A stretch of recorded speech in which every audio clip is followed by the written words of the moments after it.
नमस्कार प्यारे विद्यार्थियों, स्वागत है आपका आपके अपने चैनल स्कूल गुरुजी में। देखिए विद्यार्थियों, आज जो पेपर हल करवाऊंगा आपके एक सदस्य का सामाजिक विज्ञान का पेपर मोस्ट इंपॉर्टेंट होने वाला है। आपके एग्जाम के लिए जो क्वेश्चन बता रहा हूँ विद्यार्थियों, वो आपके एग्जाम में हूबहू देखने को मिलेंगे, क्योंकि ये पिछला अनुभव है मेरा। हर साल जो क्वेश्चन पेपर आपको सॉल्यूशन करवाए जाते हैं, जो बताया जाता है, वही एग्जाम में सटीक रूप से पूछा जाता है। तो विद्यार्थियों, आपसे रिक्वेस्ट है कि वीडियो को पूरा देखिएगा, ध्यानपूर्वक देखना है। चैनल पर नए तो चैनल को जरूर सब्सक्राइब कीजिएगा। अगर आपकी तैयारी बिल्कुल कम है, नहीं भी है, तो भी आप निश्चिंत रहिए। आपका स्कोर है वो बाकी विद्यार्थियों से काफ़ी ज़्यादा बेहतर रहेगा, ये मैं आपसे उम्मीद करता हूँ। बस लगातार पूरा वीडियो देख लीजिए और आपका ये जो पेपर है वो एकदम आसान तरीके से सॉल्यूशन हो जाएगा अपने एग्जाम पेपर में। ठीक है, शुरू करते हैं बिना टाइम वेस्ट की। सबसे पहला जो क्वेश्चन पूछा गया है इसमें ऑब्जेक्टिव टाइप के होंगे कि भारत में सर्वाधिक जो साक्षरता वाला जो राज्य है वो कौन सा है। केरल है। जो मैंने पेन से अब टिक कर रखा है ना, वो इसका सही हो जाएगा, आंसर सही है। देखिए उसके बाद अगला है कि इनमें से कौन सी रबी की फसल है। वो चना है, वो आपका रबी की फसल है। प्राथमिक क्षेत्र की गतिविधियाँ, तो जैसे मछली पकड़ना, ये ठीक है। ये क्या है कि प्राथमिक क्षेत्र की गतिविधियाँ हैं। गांधी जी ने साबरमती की स्थापना कब की थी? 1915 ईस्वी में की थी। ओके। सरकार का कौन सा रूप है वो बेहतर है? तो अराजकता। और अगला है जो भारत की प्रमुख आयात वस्तु कौन सी है? खनिज तेल। यानी भारत सबसे ज़्यादा विदेशों से क्या आयात करता है? खनिज तेल आयातित करता है। तो ये आपका ऑब्जेक्टिव टाइप के क्वेश्चन थे। ऐसे से के बाद आपका पूरा हो गया। ओके। उसके बाद देख लीजिएगा आपका रिक्त स्थान, खाली जगह वाले जो से है ना, आप देखिएगा ये ऑलरेडी मैंने क्या है कि पेन से सॉल्यूशन कर दिया। ये प्रिंट निकाल के आपके लिए पीडीएफ बना के मैं प्रोवाइड करवा रहा हूँ। मोस्ट एंड मोस्ट 100% इंपॉर्टेंट होगा आपके। अगर आपको कुछ भी नहीं आता, आपने कुछ भी तैयारी नहीं की है, आपकी तैयारी बहुत कम है, तो भी निश्चिंत रहिए, आपका स्कोर है वो बाकी विद्यार्थियों से काफ़ी ज़्यादा बेहतर रहेगा। लगभग आप देख सकते हो जो इतना भी इसका पूर्णांक है उनसे थोड़े भी 2-4 नंबर कम हो सकते हैं। तो इसका आपको ध्यान रखना है। ओके। अब देख ही लीजिएगा, ये जो खाली जगह है ना, इसमें औसत आयु आयु को कहते हैं। तो जो औसत आय होती है ना, उसको प्रति व्यक्ति आय कहते हैं। ओके। दूसरा है कि कपास नए युग का प्रतीक है। और तीसरा है भारत में सड़क जाल लगभग 56 लाख किलोमीटर है। और चौथा है कि भूमिगत जल नवीनीकरण साधन का एक उदाहरण है। ओके, ये हो गया। उसके बाद खाली जगह में देख लीजिएगा ये वाला कि बेल्जियम का एक छोटा सा देश है, यूरोपियन बेल्जियम का एक छोटा सा देश है। छठा है कि 3/4 धरातल जल से ढका है। यानी लगभग पृथ्वी का 75% जो स्थान है वो जल से घिरा हुआ है। ओके, हो गया ये खाली जगह। उसके बाद आपको जोड़ी का मिलान करना है। जैसे कि देखो चाय है वो असम में सबसे ज़्यादा होती है। उसके बाद बर्न बर्न एक यंग यूरोप है। कांडला है वो आपका गुजरात हो जाएगा।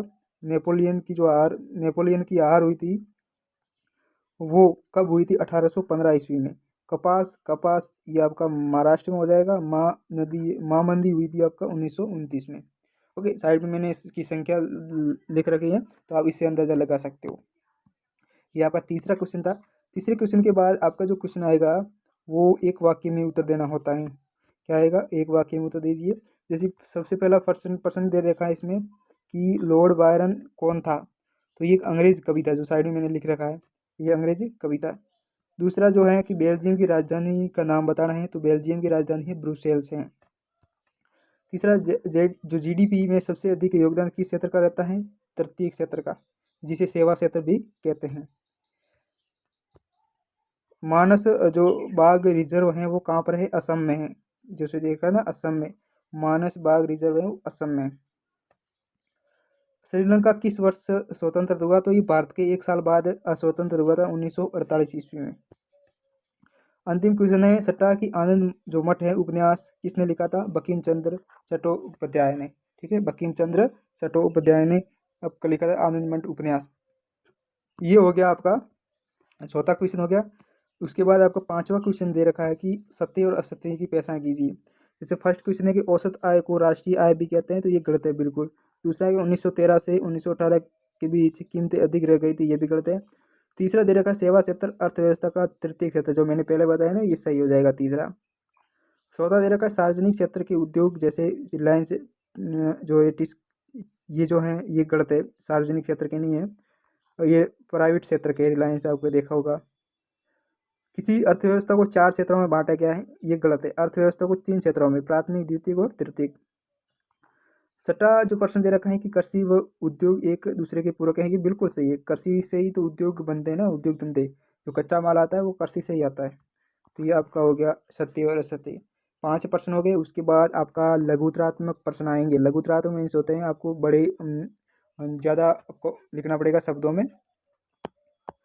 यहाँ जो प्रश्न दे रखा मैं आपको बता रहा हूँ कि आपको ये नोट कर लेना अपनी कॉपी में, या फिर अपनी स्क्रीनशॉट ले लेना है। स्क्रीनशॉट लेने के बाद आपको क्या करना है, इसको बाद में याद करना, फिर एग्ज़ाम देने जाना है।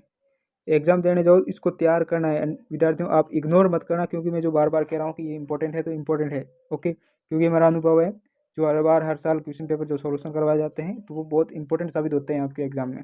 तो आप पूरा तैयार करके जाइए, वीडियो को पूरा देखिएगा, याद कर लीजिएगा पूरा पेपर। और अगर हमारा पढ़ाने का तरीका आपको अच्छा लगे तो चैनल को जरूर सब्सक्राइब कीजिएगा। ओके, अब देखिएगा ये 5 छठा प्रश्न है कि उद्योग, संयुक्त उद्योग से आप क्या समझ, ये सारे के सारे हैं ना वो अथवा में आएंगे। यानी सारे क्वेश्चन है वो अथवा में आएंगे। दो, एक प्रश्न के अंदर 2 प्रश्न पूछ जाएंगे, तो दोनों में से एक करना होता है। तो ये आपके लिए बहुत आसान हो जाएगा, क्योंकि दोनों में से एक नहीं आता तो एक 100% आएगा।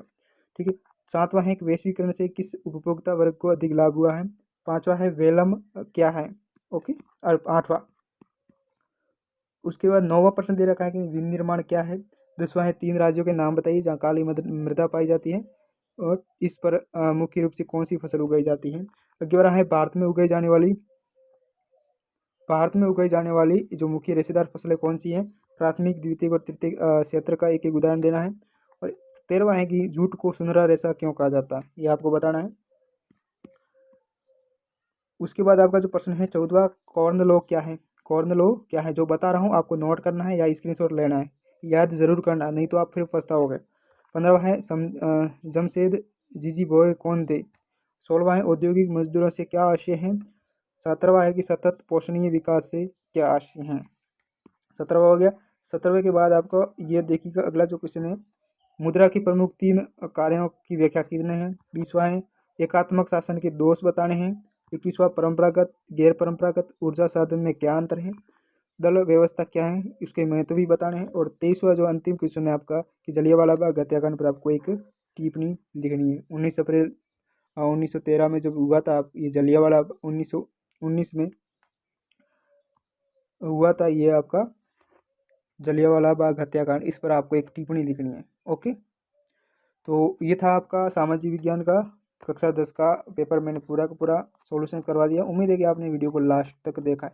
अगर ये पेपर तैयार कर लेते हो आप तो निश्चित तौर पर है वो आपका बेहतर स्कोर होगा अपने एग्ज़ाम में। ओके, जो क्वेश्चन बताया है वो 100% आपके एग्ज़ाम के लिए इम्पोर्टेंट होगी। ओके, मिलते हैं तो एक अगले वीडियो में, तब तक आप बने रहिए हमारे चैनल पर।